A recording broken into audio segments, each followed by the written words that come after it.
कुछ बात कर लेते हैं एडहॉक कमेटी के हवाले से। तो ये बताइए कि जो तजावुज़ात के और पार्किंग के मसाइल एडहॉक कमेटी ने हल किए वो आप लोग क्यों नहीं कर सके? बहुत अच्छा सवाल किया आपने। देखिए, बुनियादी तौर पे इलेक्टेड कैबिनेट में और इस तरह की एडहॉक कमेटी जो आती है, जो नॉन इलेक्टेड कैबिनेट होती है, उसके डोमेन में भी फ़र्क होता है। उनके साथ जो वकला की डीलिंग होती है उसमें भी फ़र्क होता है। देखिए, हमारे साथ क्या मामला आते हैं, जब हम इलेक्ट होके आते हैं तो और इस तरह के मामला के अंदर बिल्कुल करना चाहिए। पार्किंग को अपनी जगह पे होना चाहिए, सिटी कोर्ट में पार्किंग नहीं होनी चाहिए, सिटी कोर्ट में तजावुज़ात नहीं होने चाहिए, सिटी कोर्ट में इलेक्शन के बैनर्स नहीं होने चाहिए। लेकिन होता यही है बुनियादी तौर पे कि जब आप इस तरह की चीज़ें करते हैं तो वो आपके अपने ही वकला आ जाते हैं और आपको ब्लैकमेल तो थोड़ा सा सख्त लफ्ज हो गया, लेकिन आपको ही जो है ना वो कहते हैं कि जी इमरान भाई, टीम हाँ आपको कि इमरान भाई हमने आपको वोट दिया और आप हमारे आते साथ हमारी बैंड बजा रहे हैं, आप ये मना कर रहे हैं वो मना कर रहे हैं। लेकिन मैं ये समझता हूँ कि वकला को थोड़ा सा खुद भी ख्याल करना चाहिए। बिल्कुल ठीक है, आपने वोट तो दिए हैं, आपने इलेक्ट भी किया हमें, लेकिन इसका मतलब ये नहीं है कि आप हमारी किसी बात पे जो है ना किसी सही बात पे आप डिनाई कर दो।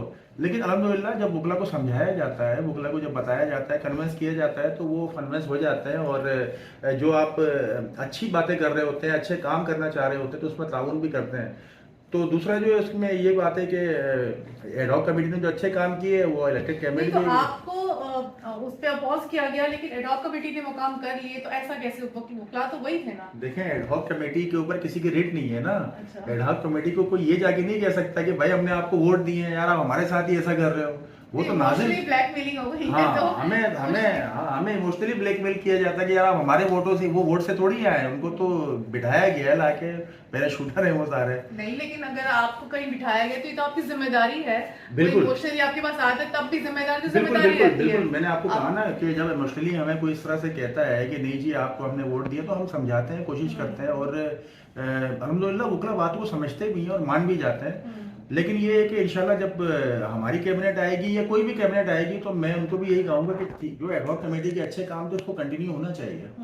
लेकिन और इमरान भाई एक चीज़ और भी थी, वो ये था कि बहुत सारी तजावुज़ात पार्किंग के अलावा भी थी कि शेड बने हुए थे बहुत बड़ी तादाद में। अच्छा, वो शेड बनाए तो नेक मकासद के लिए गए होंगे कि साइलिन आएंगे वहाँ वो वेट करेंगे, लेकिन वो आहिस्ता आहिस्ता उन तमाम शेड्स पर कब्ज़ा शुरू हो गया, फिर मुख्तलिफ ग्रुप बैठ गए। अच्छा, फिर उसके बाद नए शेड्स बनाने की इजाज़त मिलना शुरू हो गई और हर जो नया शेड बनता था वो या किसी कौमियत से मुंसलिक होता था या किसी ग्रुप से मुंसलिक होता था।